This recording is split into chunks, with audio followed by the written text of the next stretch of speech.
Bismillahirrahmanirrahim.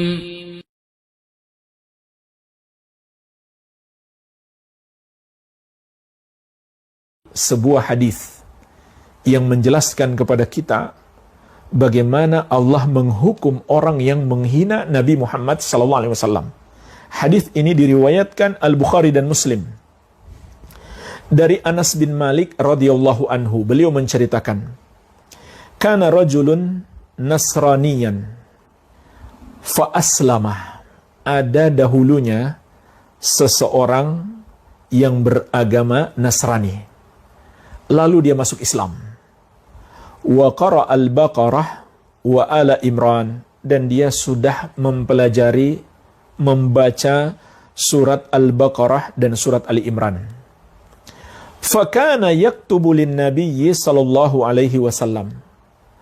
Maka dia pun pernah menulis untuk Nabi sallallahu alaihi wasallam. Artinya membantu Nabi sallallahu alaihi wasallam menulis apa yang perlu ditulis. Fa'ada Nasraniyah, lalu orang itu pun kembali murtad kepada agama Nasrani. Fakana yaqul, lalu dia pun berkata melecehkan Rasulullah SAW di depan teman-temannya sesama Nasrani. Kata dia, ma yadri Muhammadun illa ma katabtu lahu. Muhammad itu sebenarnya nggak tahu apa-apa kecuali yang telah aku tuliskan untuknya. Padahal dia disuruh menulis oleh Nabi SAW. Bukan Nabi SAW minta pengajaran, tapi apa yang dibutuhkan oleh Nabi SAW untuk dituliskan. Mungkin surat-surat beliau dan lain-lain. Tapi dia memfitnah Nabi SAW dan berdusta kepada teman-temannya. Dia mengatakan, Muhammad tuh nggak menerima wahyu.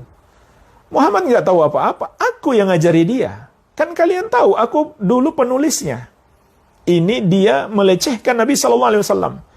Fa'amatahullah fadafanuhu. Maka Allah pun mematikannya. Lalu kawan-kawannya menguburkannya. Fa'asbahah. Maka masuklah waktu pagi. Waqad lafadhathu al-ardu. Dan mereka mendapati jasadnya telah dimuntahkan kembali oleh kuburannya. Masuk waktu pagi, mereka lihat kuburannya, jasadnya sudah berada di luar, dimuntahkan oleh kuburannya. Faqalu, mereka pun berkata, hadza fi'lu Muhammadin wa ashabihi lamma haraba minhum nabashu an sahibina fa'alqawhu.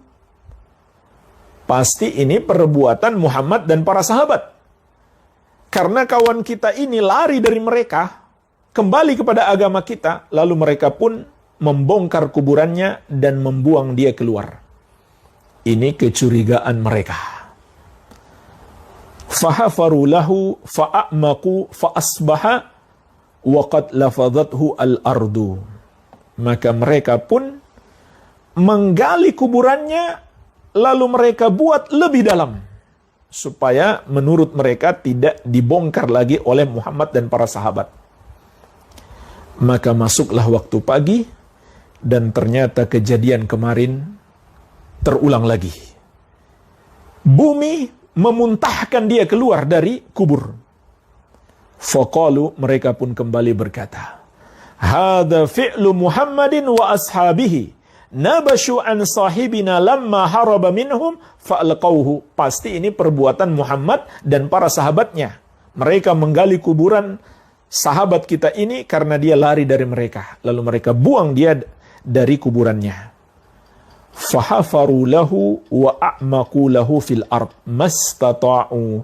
Mereka pun menggali kembali, mereka tambah lebih dalam semampu mereka, supaya menurut kecurigaan mereka tidak bisa lagi Muhammad dan sahabatnya mengeluarkan jasadnya. Fa'asbaha, masuk kembali waktu pagi, ini hari ketiga. Waqad lafadhathul ardu. Ternyata mereka dapatkan kejadian serupa. Bumi kembali memuntahkan dia keluar dari kuburannya. Fa'alimu annahu laisa minan nas. Maka mereka pun menyadari ini pasti bukan perbuatan manusia. Ini nggak mungkin manusia yang melakukan. Mereka pun tahu ini pasti dari Allah Azza wa Jalla, ini azab yang menimpanya. Fa'alqauhu, maka mereka pun membuang jasadnya, tidak lagi mereka kuburkan karena percuma saja. Allah murka, bumi pun enggan menerima jasad orang yang menghina Rasulullah sallallahu alaihi wa ala alihi wasallam. Dan masih banyak lagi jemaah sekalian, kisah-kisah tragis orang-orang yang merendahkan, menghina, melecehkan Rasulullah sallallahu alaihi wasallam ataupun syariat beliau, sunnah-sunnah beliau, ajaran-ajaran beliau, agama Islam. Allah akan menghinakannya di dunia dan di akhirat. Oleh karena itu jemaah sekalian, jangan sampai kita terjerumus dalam perbuatan ini dan atau menyetujui, mendukung, naudzubillah, kita pun akan dihukumi sama dengan orang tersebut. Dan kami ingin mengingatkan, termasuk kewajiban setiap muslim untuk membela Rasulullah sallallahu alaihi wa ala alihi wasallam.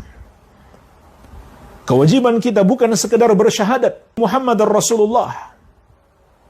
Kewajiban kita bukan sekedar mempelajari sunnah beliau, mengamalkannya dan mendakwahkannya. Kita juga punya kewajiban untuk membela beliau sallallahu alaihi wasallam.